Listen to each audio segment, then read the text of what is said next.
अभी इन्होंने एक चर्चा की मणिपुर की।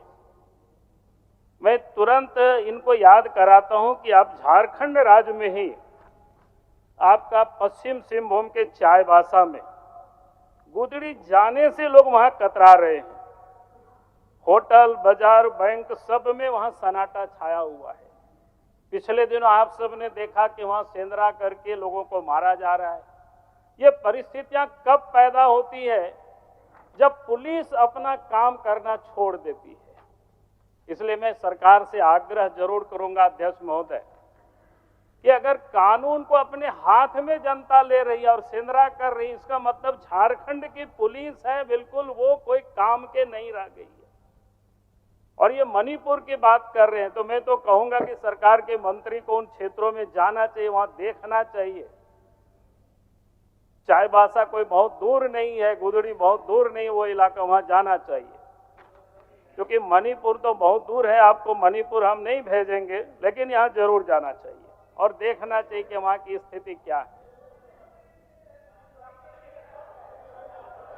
नहीं, हमने क्या कर रहे, रोज देख रहे हैं, अखबार में छप रहा है, वहां लोग जाने से कतरा रहे हैं।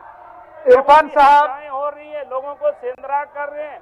अध्यक्ष महोदय, आप बोलने दीजिए, सीनियर नेता है, बोलने दीजिए। माननीय मंत्री जी बैठिए। तो एक तो मैंने नवीन जी बैठिए। कानून व्यवस्था की स्थिति क्या है उससे साफ दिखता है।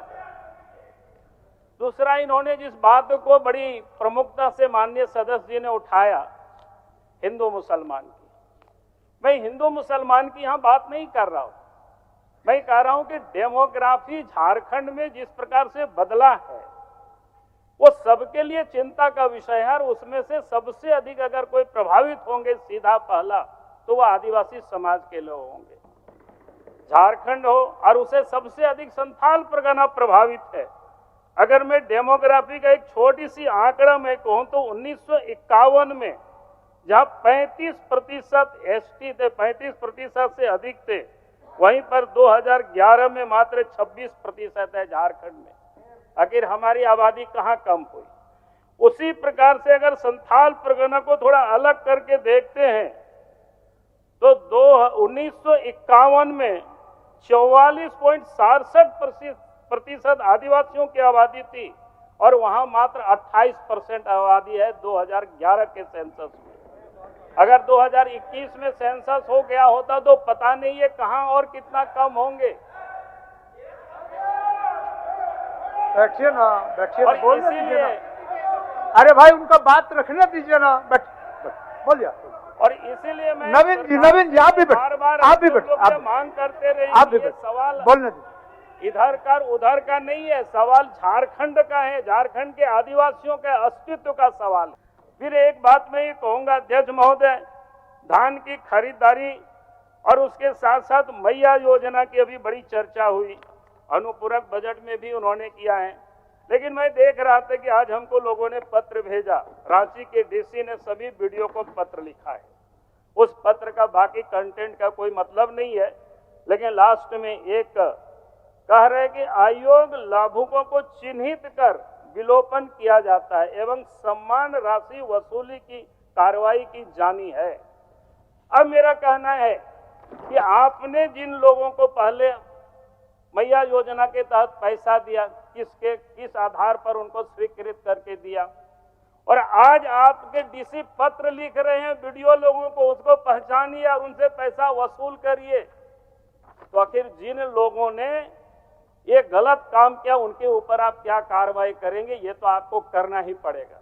अगर आप ये कार्रवाई नहीं करते हैं तो मैं आपको वादा करता हूं कि एक भी लोगों से पैसा वसूल नहीं कर पाएंगे और न वसूल करने दिया जाएगा। आज सभी मैया, सभी माँ बहनें आज सशंकित है आपसे।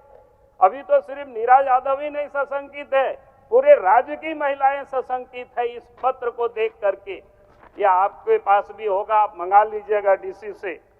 और एक ज्वलंत विषय है जिसको कह करके मैं अपनी बात को समाप्त करूंगा, वो बालू को लेकर के। मैंने इसी सदन में कई एक बार पिछले सत्र में भी खड़े होकर के मैंने कहा था कि भी सरकार अगर नीलामी नहीं कर पा रही है तो कम से कम झारखंड में गृह निर्माण के लिए जो बालू घाट की नीलामी नहीं होने तक उसको आप फ्री कर दीजिए। लेकिन आप फ्री भी नहीं कर रहे हैं, पुलिस परेशान कर रहा है, पकड़ रहा है, लोगों को तंग कर रहा है। आज भी मैं सरकार से निवेदन कर रहा हूं और मुझे उम्मीद है जब मुख्यमंत्री अपने उत्तर देंगे तो उस समय उनको राज्य की जनता को आश्वस्त करना चाहिए किस प्रकार से बालू घाट लूटा जा रहा है। आपने अभी आवास की भी बात की, आबोआ आवास, प्रधानमंत्री आवास बनते हैं, उनको भी बालू नहीं मिलता है। हमने एक बार जो उसके पता लगाए तो अब हम 2 लाख रुपया देते हैं, लेकिन उनको घर बनाने में 2 लाख से अधिक रुपया पड़ता है, 2.5 लाख रुपया करीब पड़ता है, और उसमें भी बालू में उनको 30,000 रुपया से अधिक पैसा लग रहा है। और इसलिए मैं कहूंगा कि कुछ नदी तो ऐसा है, हम जहां से आते हैं वहां सकरी नदी है, मायका का डस्ट है, वहां की बालू कहीं बिकता भी नहीं है, लेकिन वहां भी पुलिस वाले, वहां भी अंचल के लोग सब दौड़ करके पकड़ते हैं, केस करते हैं, रोज टेलीफोन करते। तो इसलिए मैं आज सरकार से चाहूंगा जब जवाब सरकार दे तो इन बातों की ओर ध्यान रखे, क्योंकि हम जनता को जितना सहूलियत हम दे सकते हैं, जितना को हम सुविधा दे सकते हैं, ये हमें करना चाहिए। बाकी विषय पर मैं इतना ही कह करके अपनी बातों को समाप्त